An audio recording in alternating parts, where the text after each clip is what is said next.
everybody. Good morning.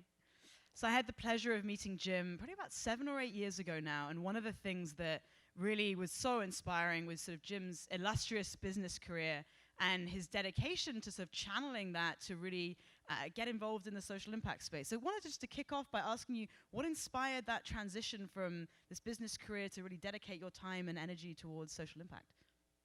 Thank you. It's really great to be here. I'm feeling kind of ancient at this point after that introduction, but you know, that's a good question because as I look at my experience in business, you know, I'm a serial entrepreneur. I've been involved in many businesses. I've always been attracted to businesses that had, you know, a positive business service or product that could benefit society. So even though impact investing hadn't been coined, I suppose that I almost saw them synonymous in terms of a business being able to help society. And I think that the whole concept of impact investing and what's happened in the last decade around it has really accelerated, you know, that kind of view. But I think there was one particular example of a business that I founded that really created the aha moment that kind of put me on the path. And this was a business that wasn't really intentionally designed initially for the underserved community that ultimately benefited. It was a business that was focused around mass market video conferencing capability. And it was a time when the internet penetration made that really tough. It wasn't like you could, you know, FaceTime or whatever. This is back in, you know, DSL was really a pretty good connection. So this business initially was focused on the mass market. I'd hired a deaf brother-in-law because I thought there might be an application in the deaf community. And we went out and had an investor that was going to invest in the business. The next day, the dot-com bubble burst, and everything just closed. And we were really scrambling as to what to do, and losing money and deciding, you know, do we continue or what? How do we kind of turn this around?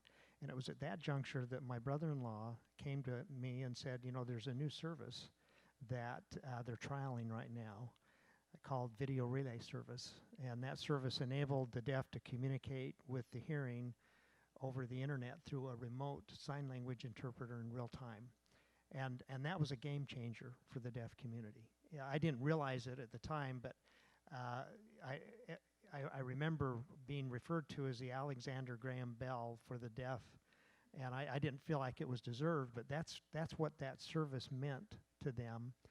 And it was an aha moment to me that you could build a business that was able to scale much faster than, say, a government program in solving a problem, and it could be profitable at the same time.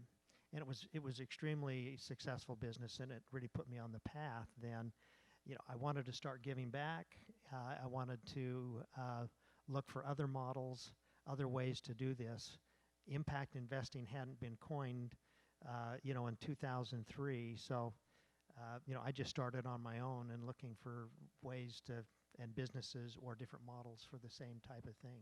No, it's a really powerful story, and I think that the power in terms of even for your own personal narrative of that moment in time of being able to see the impact that this could be created through business models in that way. So in terms of when you think about your philanthropy and your impact investing, are there sort of particular areas of focus for you? What's sort of inspiring you right now as you think about your philanthropy and impact investing? Well, we're pretty broad-based in terms of both my personal investments in terms of geography and sectors. So we're looking at innovation primarily and social entrepreneurs that really have a drive and a unique model that addresses a problem all around the world. And the foundation, the Sorenson Impact Foundation, has made in the last 5 years about 45 program-related investments.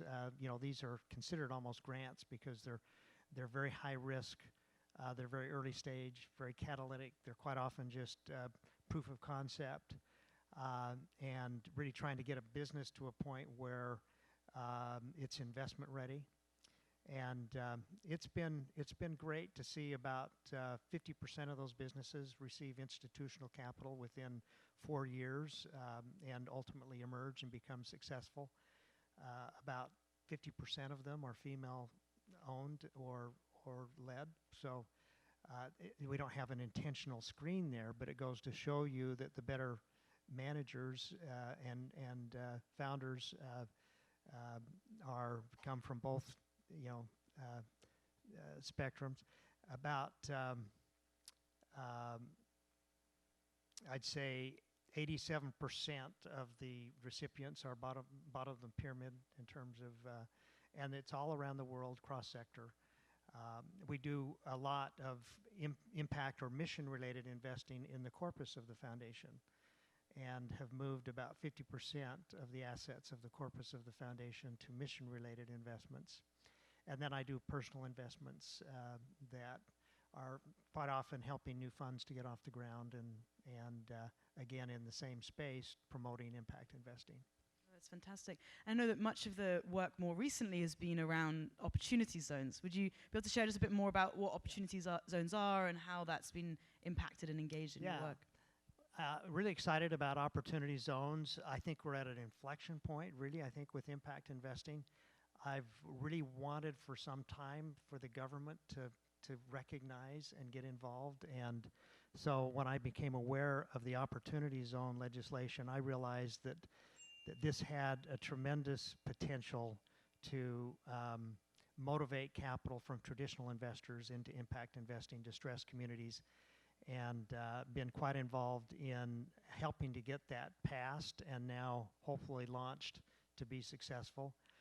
The Sorenson Impact Center, which is a center I endowed at the University of Utah, has just announced what's known as the Catalyst Award, which is really an award that will be focused on best practices and innovation in communities and investments to really motivate the social impact behind the Opportunity Zone legislation, and is based on the framework that the Impact Investing Alliance did for measurement and reporting of opportunity zones. That's fantastic. And just as a final question, do you have any final advice for many people in the audience who are looking at getting into impact investing and philanthropy? Any words of wisdom? Well, I think everyone has unique opportunities to be able to play a role. And you have abilities, you have opportunities, and you need to be bold. You need to take advantage and seize the day. And I think there are great collaborations and different opportunities to really become engaged. And now's the time to become engaged. Thank you so much, Jim. Thank you, everybody. Thank you.